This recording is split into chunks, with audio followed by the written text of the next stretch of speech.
Buenos días. Me gustaría hacer unas reflexiones, siempre es un foro de discusión. Sí, Sergio Méndez, me gustaría hacer una serie de reflexiones porque se habla del lugar, siento que a veces se habla sin tener un conocimiento pleno del mismo. El propio, apoyando la lógica que mencionaba la autoridad del patrimonio Xochimilco, afirmaba que esta zona ha sido intervenida de manera importante a partir de 1989. En realidad el proyecto surge desde el 88 y termina en el 93, cuando se instala el embarcadero de Colmanco, cuando se instala el mercado de plantas y flores de Colmanco, el deportivo Colmanco, el parque ecológico que es administrado desde el 93 hasta la fecha por el patronato de este mismo lugar, y que en él se realizan eventos de luz y sonido y una serie de actividades que van en contra incluso de la zona ecológica. Y hay muchos problemas. Están grupos de gentes que ocupan el deportivo, en donde se venden muebles deportivos, se venden cosas que no estaban planeadas, el crecimiento de espacios en donde se vende comida y se han crecido mercados, en el mercado de plantas y flores. Y en realidad hay una serie de cuestiones que han cambiado el lugar.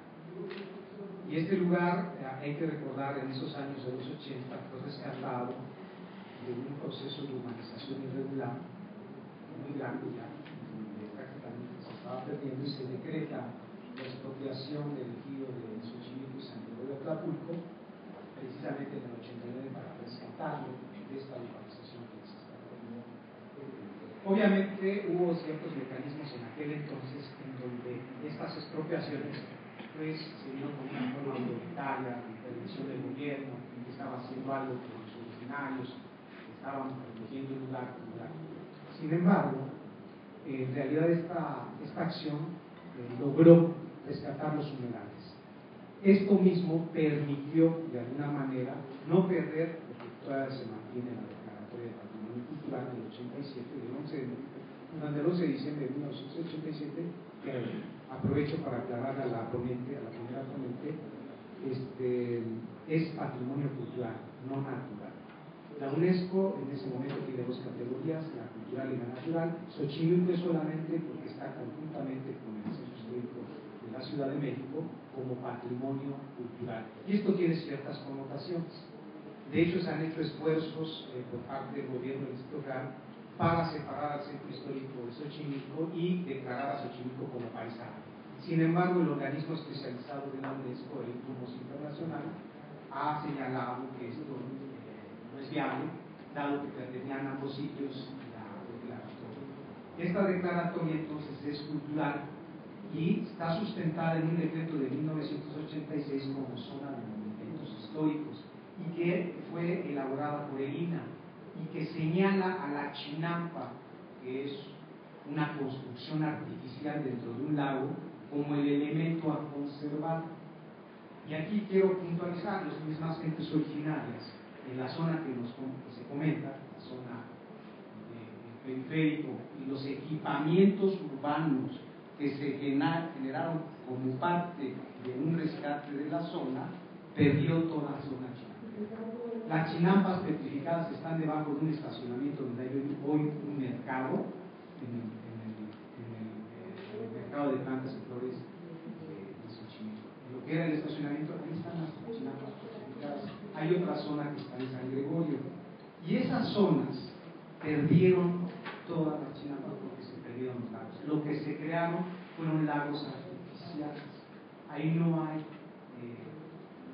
lo que era el antiguo lago.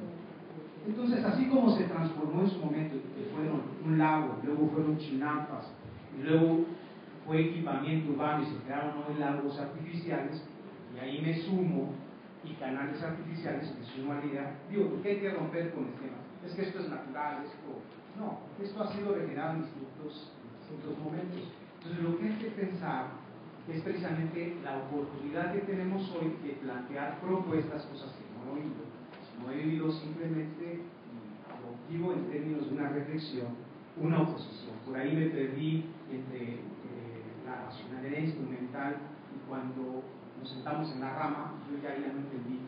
Yo creo que todas las racionalidades instrumentales pues tienden a hacer eso, ¿no? Pero también hay esa otra racionalidad en donde hay que solo conservar una zona artificial, porque ya es artificial, que puede ser que nos guste y puede ser que sea viable o no. El hecho es que hay un conflicto, y yo quiero pensar, Canal Nacional, para cruzar a Periférico, ustedes han estado, los que viven en la UAM, Roberto Benchú, acá Pradilla, salir de ahí a las horas pico es imposible, porque todos entran a Periférico para darse vuelta en un, hay una parada de microbuses ahí. Toda esta lógica, perdón, sí, pero queríamos explicar esta parte, que yo creo que es importante que no se ha señalado. ¿Cómo podemos resolverla? ¿Cómo podemos evitar ese tráfico que existe y que nos degrada la calidad de vida a todos los que habitamos por la zona y los que quieren atravesar la ciudad? Yo creo que es momento hoy de aprovechar estas inversiones para lograr liberar esta zona y hacer que el ruido, que la contaminación, que sí genera conflictos a las aves, están en los cuerpos de agua, están en los humedales, a los pelícanos que llegan del Golfo, a los que ya se han quedado por ahí, a esas garzas ellas que están por ahí, nosotros podamos mantenerlas con calidad y nosotros mismos disfrutemos de su país. Yo creo que sí es un momento y ese es un punto que yo quisiera escuchar en términos de propuesta para podernos llevar como ideas que nos aporten y exigirlas a quienes están planteando. Muchas gracias. Por favor, les solicitamos que sean muy respetuosos del tiempo. Sí, gracias. Yo voy a ser breve, porque no tengo mucho que decir en realidad. Lamentablemente lo que propone aquí el señor es enteramente contradictorio. Yo no veo cómo la promoción de una idea en particular abre espacio a explorar alternativas. Eso es un problema. Pero bueno, y yo creo que es el defecto con lo que se han hecho las grandes obras viales en esta ciudad.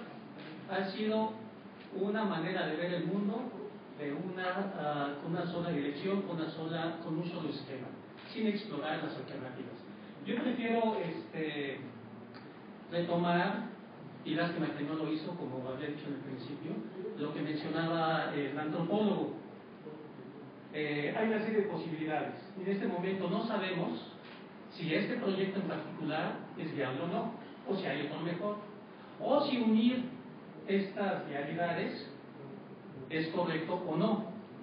Lamentablemente, y es creo que aquí un punto que debe tomar la Comisión de Derechos Humanos del Distrito Federal, es que el gobierno de esta ciudad ha violado nuestros derechos ciudadanos vía el instrumento principal de planeación, que es la manifestación de impacto ambiental. Y la manifestación de impacto ambiental que ahorita está disponible es una vergüenza, y es una vergüenza para esta ciudad, que está violando nuestros derechos ciudadanos. Lo que debe hacerse es una manifestación de impacto ambiental en serio, en las líneas que dice aquí el antropólogo, que conoce muy bien la situación y la problemática.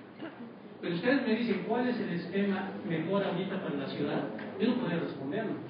Lo que sí estoy seguro es que este gobierno va en camino de aplastar nuestros derechos ciudadanos utilizando los instrumentos que deben abrir los espacios para explorar lo que es mejor para esta ciudad. Y yo creo que ese es el punto que tenemos que concluir en uno de los puntos que tienen que concluir en esto. Es decir, si ahorita este grupo puede generar una alternativa, sería irresponsable. Yo retomemos lo que dice el antropólogo y exijamos que este gobierno nos cumpla lo que nosotros los ciudadanos tenemos como derecho. Gracias.